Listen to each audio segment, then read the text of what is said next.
ಬೀದಿ ಬದಿಯಲ್ಲಿ ಜೀವನ ಕಟ್ಕೊಳ್ಳೋಕ್ಕೋಸ್ಕರ ವ್ಯಾಪಾರ ಮಾಡ್ತಾಯಿದ್ರು. ಚಿಕ್ಕ ವಯಸ್ಸು ಎಲ್ಲಿಂದನೋ ಬಂದಿರ್ತಾರೆ, ಜೀವನ ಮಾಡ್ತಾ ಇರ್ತಾರೆ. ಅಲ್ಲಿ ಹೇಳ್ತಾ ಇದ್ರು ಚಪ್ಪಲಿ ಮಾರ್ತಾ ಇದ್ರಂತೆ.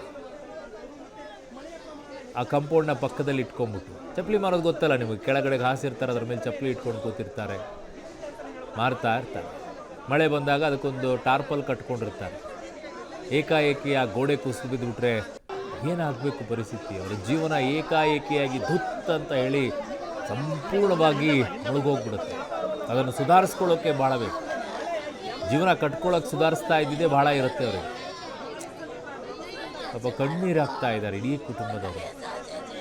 ಯಾರೋ ಚಿಕ್ಕ ವಯಸ್ಸಿನಲ್ಲಿರುವಂಥವ್ರು, ಅವರನ್ನು ಕಳ್ಕೊಂಡಿದ್ದಾರೆ ಅವರು. ಅತ್ಯಂತ ಘೋರವಾಗಿರುವಂಥ ದುರಂತ ಇವತ್ತು ಸಂಭವಿಸಿರೋದು ಬೆಂಗಳೂರಿನ ಬೌರಿಂಗ್ ಆಸ್ಪತ್ರೆ ಮುಂಭಾಗದಲ್ಲಿ. ಅವ್ರಿಗೆ ನಂಬಕ್ಕೆ ಆಗ್ತಾ ಇರೋದಿಲ್ಲ, ಇನ್ನೂ ಇಂಥದ್ದು ಆಗೋಯ್ತಾ, ಹಿಂಗಾಗಿದೆಯಾ, ಅವ್ರು ಇಲ್ವಾ ಅಂತ ಹೇಳಿ.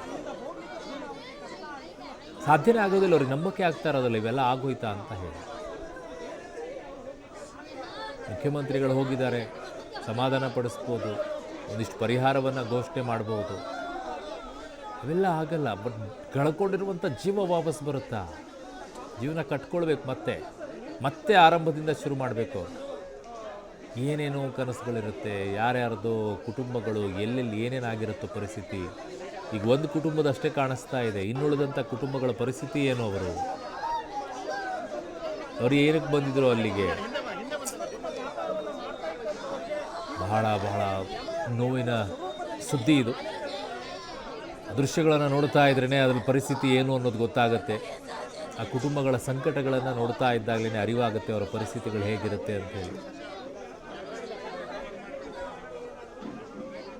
CMಗೆ ಈಗಾಗಲೇ ಮಾನ್ಯ ಬೆಂಗಳೂರು ಕಮಿಷನರ್ ಸಿಮಂತ್ ಕುಮಾರ್ ಸಿಂಗ್ ಅವರು ಮಾಹಿತಿಯನ್ನು ಕೂಡ ಕೊಡ್ತಾ ಇದ್ದಾರೆ ಏನಾಗಿದೆ ಅಂತ. ಮಾಹಿತಿ ಪಡ್ಕೊಂಡು ತದನಂತರ ಆಸ್ಪತ್ರೆಗೆ ಹೋಗಿ, ನಾವು ಎಷ್ಟೋ ಸಲ ಹೇಳ್ತಾ ಇರ್ತೀವಿ ನಿಮಗೆ, ಮರಗಳು ಒಣಗೋಗಿದೆ ತೆಗೆದಾಕಿ ಅಂತ ಹೇಳಿ. ಯಾವನು ಕೇಳಿಸ್ಕೊಳ್ಳೋದಿಲ್ಲ.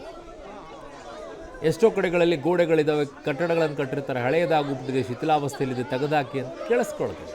ಯಾಕೆಂದರೆ ಅವ್ರಿಗೆ ಗೊತ್ತು, ಯಾವಾಗೋ ಏನೋ ಅನಾಹುತ ಆಗಲಿ, ಇದು ಅನಾಹುತ ಆದಾಗಲೇ ತೆಗಿಯೋಣ, ಅಲ್ಲಿವರೆಗೂ ನಾವೇ ಯಾಕೆ ತೆಗೆದು ದುಡ್ಡು ಅದಕ್ಕೆ ಖರ್ಚು ಮಾಡೋಣ, ಅದ್ರ ಪಾಡಿಗೆ ಅದೇ ಬಿದ್ದೋಗ್ಲಿ, ಆಮೇಲೆ ಬೇಕಿದ್ರೆ ನೋಡಿದ್ರಾಯ್ತು ಅನ್ನುವಂಥ ಮಾನಸಿಕತೆ. ಕೆಲವೊಂದಕ್ಕೆ ಮಾತ್ರ ಬೇಕು ಅಂತಲೇ ಸುರಿತಾ ಇರ್ತಾರೆ ದುಡ್ಡನ್ನು. ಇನ್ನೂ ಅದೆಷ್ಟೆಷ್ಟು ಎಲ್ಲೆಲ್ಲಿ ಶಿಥಿಲಾವಸ್ಥೆಯಲ್ಲಿ ಇದ್ದಾವೋ ಸರ್ಕಾರಿ ಕಟ್ಟಡಗಳು, ಅದೇನೇನು ಪರಿಸ್ಥಿತಿಗಳು, ಎಷ್ಟು ಸಲ ತೋರಿಸಿದ್ದೀವಿ ರೀ. ಶಾಲೆಗಳಿಂದ ಹಿಡಿದು, ಮರಗಳಿಂದ ಹಿಡಿದು, ಸರ್ಕಾರಿ ಕಟ್ಟಡಗಳಿಂದ ಹಿಡಿದು ಶಿಥಿಲಾವಸ್ಥೆಯಲ್ಲಿದೆ, ನೋಡಿ ಉದುರು ಹೋಗ್ತಾ ಇದೆ, ಪ್ಲಾಸ್ಟರ್ ಮಾಡಿದ್ದೆಲ್ಲ ಬೀಳ್ತಾ ಇದೆ, ಇವೆಲ್ಲವನ್ನು ನೋಡ್ತಾ ಇದ್ವಿ. ಆದರೆ ಇಲ್ಲಿ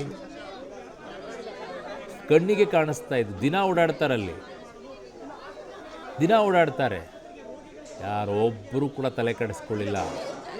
ಶಿಥಿಲಾವಸ್ಥೆಯಲ್ಲಿರೋ ಕಾಂಪೌಂಡ್, ಎಷ್ಟು ವರ್ಷಗಳ ಹಳೆಯದು ಗೋಡೆ, ತೆಗಿಬೇಕು ಅಂತಲೂ ಯಾರಿಗೂ ಅನ್ನಿಸ್ಲಿಲ್ಲ. ಅದ್ರ ಪಕ್ಕದಲ್ಲೇ ಕಾಂಪೌಂಡ್ ಕಟ್ಟಿದ್ದಾರೆ ಹೊಸದು. ಅದ್ರ ಜೊತೆಗೆ ಇದನ್ನೊಂದು ಮಾಡಬೇಕು ಅಂದರೆ ಅದಕ್ಕೆ ಇನ್ನೊಂದೇನೋ ಅಪ್ಲಿಕೇಶನ್ ಹಾಕಬೇಕು, ಅದಕ್ಕೆ ಇನ್ನೊಂದು ಯಾವುದೋ ಟೆಂಡರ್ ಬರುತ್ತೆ.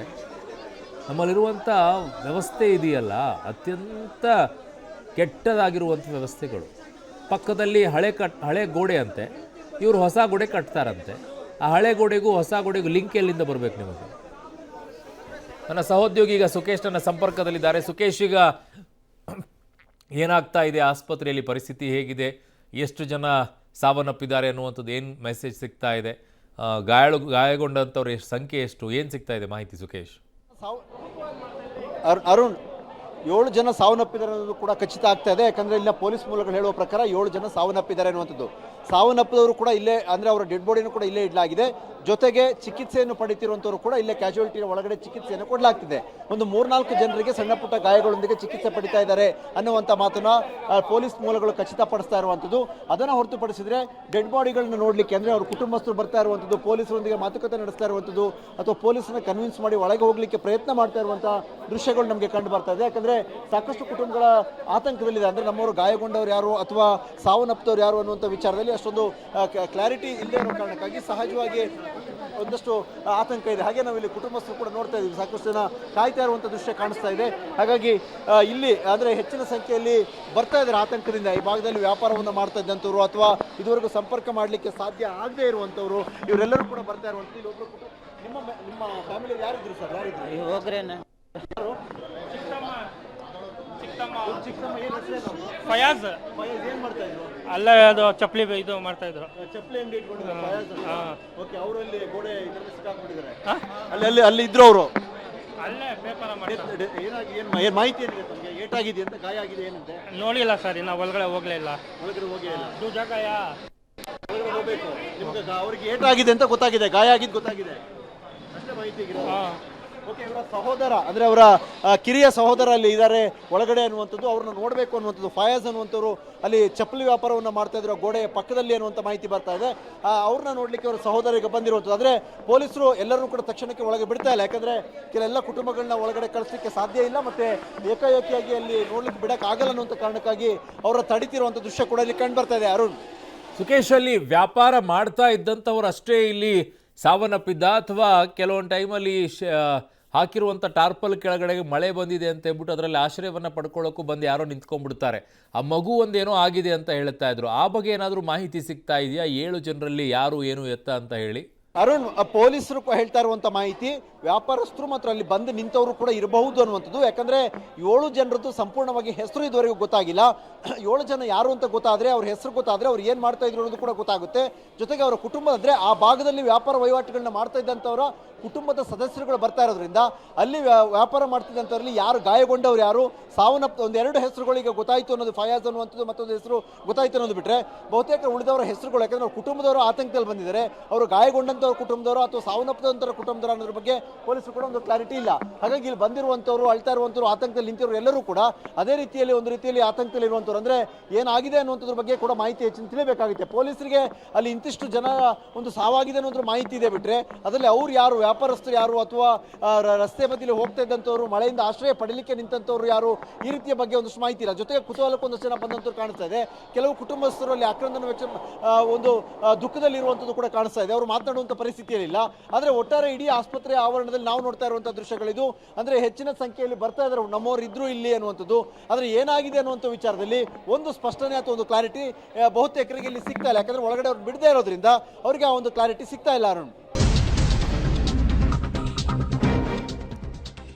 ಮಳೆಗೆ 8 ಜನ ಬಲಿ. ಬೋರಿಂಗ ಆಸ್ಪತ್ರೆಗೆ ಈಗ ಮಾನ್ಯ ಮುಖ್ಯಮಂತ್ರಿ ಸಿದ್ದರಾಮಯ್ಯನವರು ಭೇಟಿಯನ್ನ ಕೂಡ ಕೊಟ್ಟಿದ್ದಾರೆ. ಜಿಬಿಎ ಅಧಿಕಾರಿಗಳಿಗೆ ಸಿಎಂ ಸಿದ್ದರಾಮಯ್ಯ ಕ್ಲಾಸ್ ತಗೊಂಡಿದ್ದಾರೆ. ಗೋಡೆ ಹಳೆಯದಾಗಿದ್ರು ಕೂಡ ದುರಸ್ತಿ ಮಾಡಿಲ್ವಾ ಅಂತ ಕೇಳ್ತಾ ಇದ್ದಾರೆ. ಯಾರು ಮಾಡ್ತಾರೆ ಸರ್? ಅಧಿಕಾರಿಗಳನ್ನ ತೀವ್ರ ತರಾಟೆಗೆ ತೆಗೆದುಕೊಂಡಿದ್ದಾರೆ ಮಾನ್ಯ ಮುಖ್ಯಮಂತ್ರಿಗಳು. ಬೆಂಗಳೂರಿನಲ್ಲಿ ಮಳೆಗೆ 8 ಬಲಿಯಾಗಿದೆ. ದುಡ್ಡು ಎಲ್ಲಿದೆ ಸರ್? ರಿಸರ್ವ್ ಇಟ್ಟಿರುವಂಥ ದುಡ್ಡನ್ನೆಲ್ಲ ಗೌರ್ಮೆಂಟ್ ಇಸ್ಕೊಳ್ತಾ ಇದೆ. ದುಡ್ಡೆಲ್ಲಿದೆ? ನೀವು ಜನರ ಮುಂದೆ ಬಂದುಬಿಟ್ಟು ಅವರಿಗೆ ಒಂದಿಷ್ಟು ತರಾಟೆಗೆ ತೆಗೆದುಕೊಂಡೆ ಅಂತಂದರೆ